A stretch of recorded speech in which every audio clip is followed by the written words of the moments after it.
दोस्तों, महाराष्ट्र की सियासत में लगातार उबाल जारी है और संजय राउत के जेल से बाहर आने के बाद तो हर रोज कुछ न कुछ नया हो रहा है, अलग हो रहा है। जेल से आने के बाद संजय राउत कई बड़े खुलासे करने की बात कह रहे थे, दावे कर रहे थे और इधर संजय राउत को लेकर ही बड़ा खुलासा हो गया। जी हाँ, सीक्रेट बात जो अब तक सीक्रेट थी, अंदर खाने थी, वो पता चल गई है। क्योंकि संजय राउत ऐसे ही जेल नहीं गए थे, बल्कि बहुत कुछ हुआ था, बदला भी हुआ था और एक बदला पूरा हो गया। लेकिन अब दूसरा बदला बाकी है और अब दूसरे बदले की तैयारी है और फिर से दोबारा संजय राउत के जेल जाने की भी तैयारी है। तो क्या हुआ ऐसा, कहां से हुआ सीक्रेट खुलासा, राउत का अब आगे क्या होगा? क्योंकि संजय राउत बुरी तरह से घबरा गए हैं, डर गए हैं, तो सब कुछ आपको बताते हैं। आप भी वीडियो को लाइक और शेयर कर अपना प्यार और सपोर्ट दिखाएं और कमेंट में इसे लेकर अपनी बात, अपनी राय जरूर रखें। चैनल के साथ जुड़कर चैनल को सब्सक्राइब कर हमारी आवाज बने। तो संजय राउत के इर्द गिर्द फिलहाल महाराष्ट्र की सियासत पूरी तरह से घूमती हुई नजर आ रही है और संजय राउत को लेकर, संजय राउत के आसपास बहुत कुछ हो रहा है। और अब ऐसे में संजय राउत को लेकर ही बड़ा और नया खुलासा हुआ है, जिसके बाद साफ साफ अंदाजा लगाया जा रहा है, साफ साफ कहा जा रहा है कि राउत ऐसे ही जेल नहीं गए थे, बल्कि जेल भेजे गए थे। ये बदला था जो कि पहला वाला बदला पूरा हुआ, लेकिन अभी तो एक बदला और बाकी है और इसीलिए इस बात से संजय राउत थर-थर कांपने लगे हैं, डरने लगे हैं, घबरा गए हैं। असल में महाराष्ट्र के उप मुख्यमंत्री और पूर्व मुख्यमंत्री देवेंद्र फडणवीस ने एक टीवी चैनल को इंटरव्यू दिया, जिसमें बहुत सारी बातें की। अब यहीं पर देवेंद्र फडणवीस ने बहुत बड़ी बात कह दी। इसके बाद तो मुंबई में, महाराष्ट्र में सियासी उबाल आ गया। देवेंद्र फडणवीस ने कहा कि उन्हें बहुत सारे लोगों ने धोखा दिया, धोखा देने की कोशिश भी की, लेकिन मैंने किसी को भी नहीं छोड़ा। जी हाँ, मैंने भी अपना बदला लिया और ये बात देवेंद्र फडणवीस ने कही। जी हाँ, आगे देखिए। देवेंद्र फडणवीस के साथ शिवसेना उद्धव ठाकरे को लेकर बात हो रही थी, तो यहाँ पर संजय राउत को लेकर भी बात हो रही थी और यहीं पर फडणवीस ने किसी का नाम तो नहीं लिया, लेकिन हाँ, साफ साफ कहा कि कई लोगों ने उन्हें धोखा दिया, उनके पीठ पीछे उनके खिलाफ काम किया और इसीलिए उन्होंने बदला लिया, बदला पूरा किया। और साथ ही साथ ये भी कह दिया कि आगे भी अगर कोई मुझे धोखा देगा तो मैं बदला लूंगा, क्योंकि अभी बदला पूरा नहीं हुआ है। यानी कि एक बदला पूरा हुआ है, दूसरा बदला अभी बचा हुआ है। अब यहाँ पर देवेंद्र फडणवीस की बातों से दो बातें साफ हो गईं कि पहला हमला सीधे सीधे उद्धव ठाकरे पर ही था, क्योंकि उनके ही एकनाथ शिंदे को अलग करके बीजेपी ने उनके ही बागियों के साथ मिलकर सरकार बना ली और इससे उद्धव ठाकरे के खिलाफ बदला पूरा माना गया, रिवेंज माना गया। और दूसरा बदला संजय राउत से लेने की बात भी कही जा रही है। जी हाँ, उद्धव ठाकरे को मुख्यमंत्री बनाने में, बीजेपी से रिश्ता तोड़ने में, देवेंद्र फडणवीस जो कि रातों रात सीएम बने थे, उन्हें हटाने में और देवेंद्र फडणवीस की हालत खराब करने में सबसे बड़ा योगदान संजय राउत का ही था। और संजय राउत भी लगातार बीजेपी और फडणवीस की आंखों में चुभ रहे थे और इसीलिए कहा जा रहा था कि उन्हें जेल की हवा खानी पड़ी। तो अब तो फडणवीस ने खुद कह दिया है कि हाँ, उन्होंने बदला लिया, बदला पूरा किया और आगे भी बदला लेंगे, क्योंकि अभी बदला पूरा नहीं हुआ है।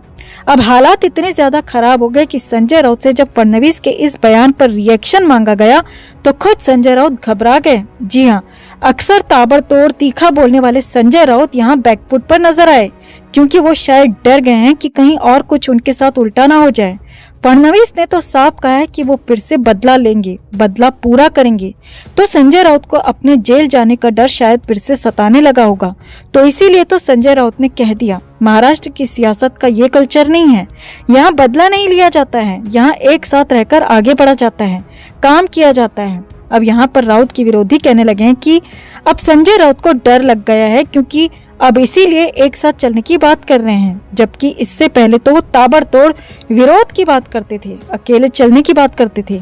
और यहाँ पर संजय राउत ही बैकफुट में आ गए हैं, क्योंकि जेल में उनके हालात कितने बुरे थे, कितने खराब थे, जेल में उनकी कंडीशन कितनी दयनीय हो गई थी, ये हमने आपको बताया था, दिखाया भी था।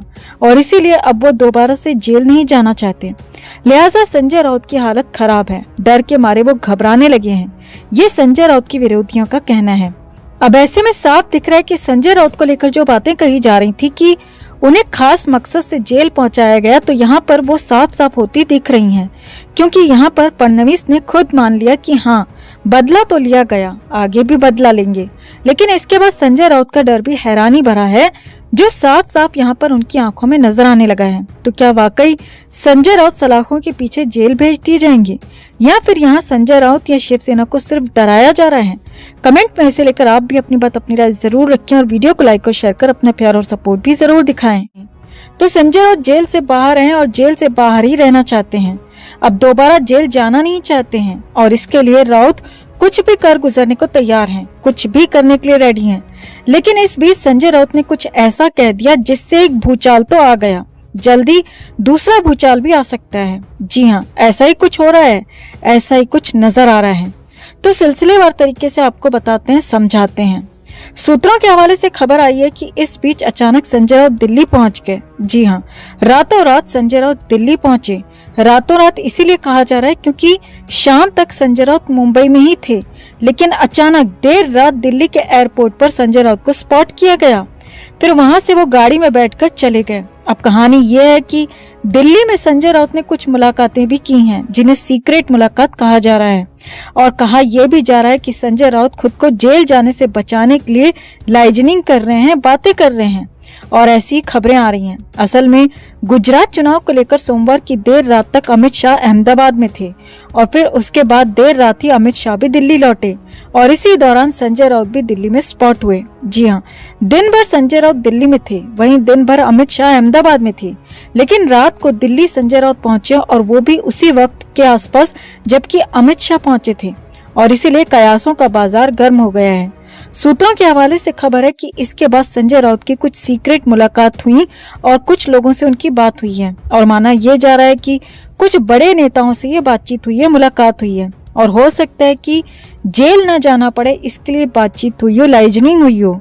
साथ ही साथ कहानी ये भी है कि सुबह सुबह फिर से संजय राउत वापस मुंबई पहुंच गए, बयान भी जारी कर दिया। मंगलवार की सुबह सुबह संजय राउत ने बयान जारी किया कि वो जल्द से जल्द बहुत कुछ बड़ा खुलासा करने वाले हैं। जेल के दौरान लिखी किताब के जरिए ये खुलासे होंगे। जी हाँ, संजय राउत जो जेल के अंदर किताब लिख रहे थे उसे पब्लिश कराने की तैयारी हो चुकी है और इस किताब में राउत कई बड़े खुलासे कर सकते हैं। इसके सीधे सीधे संकेत या कहें कि सीधी बात खुद संजय राउत ने ही कही है। अब किताब में बड़ी बात क्या हो सकती है वो भी देखिए। तो उनके यानी कि संजय राउत के खिलाफ किसने गवाही दी, किसने बात किया और किसने साथ दिया और किसने साथ नहीं दिया, किसने उनके विरोधियों से हाथ मिला लिया, ये सारी की सारी बातें, और साथ ही साथ जेल में कैसे हालात थे, कितनी बार तबीयत खराब हुई, जेल का खाना कैसा था, जेल में फर्श में सोना कैसा था, ये सब कुछ संजय राउत जल्दी जेल में लिखी किताब की शक्ल में जारी करने वाले हैं और उसका खुद ऐलान किया। और माना जा रहा है कि अगले एक हफ्ते के अंदर ये किताब जारी हो सकती है और इसमें कई बड़े खुलासे हो सकते हैं। अब संजय राउत की इस किताब से, इन खुलासों से मुंबई की सियासत में भूचाल आ सकता है, मुंबई की सियासत गर्मा सकती है, मुंबई में नया बवाल हो सकता है, जिससे मुंबई में, महाराष्ट्र में सियासत में कुछ नया बदल सकता है। तो आपको क्या लगता है, क्या सीक्रेट मुलाकात के बाद ही संजय राउत ने किताब इतनी जल्दी लाने का प्लान किया होगा?